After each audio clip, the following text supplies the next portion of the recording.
notre plus grande force et si c'était aussi notre plus grande faiblesse. C'est un peu le point de départ du livre fascinant de Steven Pinker, Rationality.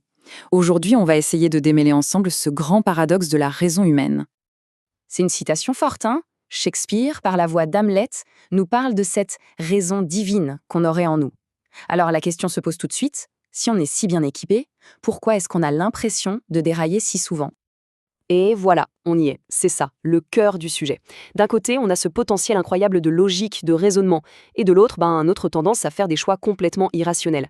C'est cette tension qu'on va explorer. Ok, alors pour bien commencer, remontons un peu le temps. D'où est-ce que ça vient, cette fameuse raison? Est-ce que c'est quelque chose qu'on a toujours eu? Voyons voir. Pour ça, Pinker nous emmène dans un endroit assez inattendu, le désert du Kalahari, à la rencontre du peuple San. Et là, on découvre que leur vie de tous les jours, c'est une vraie leçon de rationalité en action, bien plus parlante que n'importe quel cours théorique. Regardez un peu comment ils fonctionnent. Leur technique de pistage, c'est de la pure logique. Ils voient une trace, à partir de ça, ils déduisent quel animal est passé, son sexe, son état de santé, et ils peuvent même anticiper ce qu'il va faire. C'est incroyable. C'est comme une enquête policière, mais au cœur de la nature. Et attention, ça ne s'arrête pas là. Ce n'est pas juste pour la chasse. Cette même logique, on la retrouve dans leur façon de planifier, de gérer les ressources, dans leurs règles de vie en communauté. En fait, tout leur système est basé sur une rationalité orientée vers un but très clair, la survie et le bien-être de tout le groupe. Bon, on a d'un côté cet exemple de logique pure, quasi parfaite. Et puis, il y a notre monde. Comment est-ce qu'on explique toutes les décisions absurdes qu'on voit, qu'on prend tous les jours? C'est là que ça devient vraiment un casse-tête.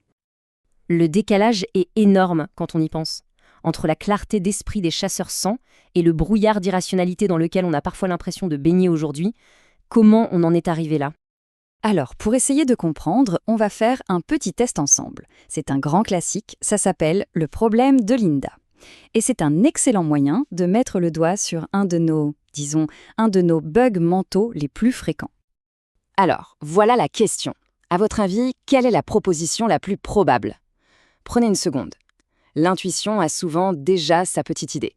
Mais la question c'est, est-ce que cette intuition est logique?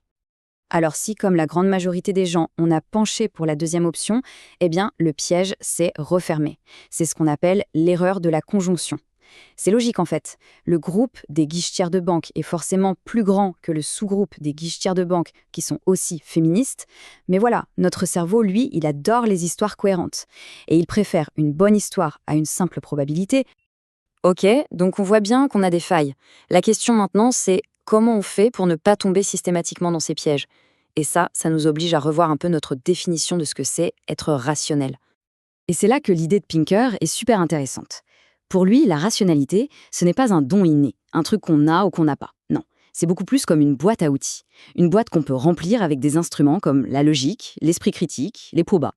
Pour le dire encore plus simplement, être rationnel, ce n'est pas juste chercher à gagner une discussion. C'est savoir utiliser ce qu'on sait, des connaissances solides, justifiées, pour réussir à atteindre les buts qu'on s'est fixés. C'est très concret. Et dans cette boîte à outils, il y a un instrument essentiel, le détecteur d'arguments fallacieux. Comme dans cet exemple qui est assez drôle. C'est typiquement une façon de détourer la conversation. Apprendre à repérer ces petites ruses, c'est déjà un grand pas pour penser plus clairement. D'accord. Mais au fond, pourquoi est-ce que c'est si important tout ça?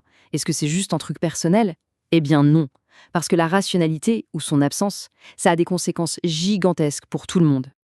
Prenez ce chiffre. C'est juste vertigineux. Divisé par 100. Le risque de mourir de faim en un siècle seulement a été divisé par 100.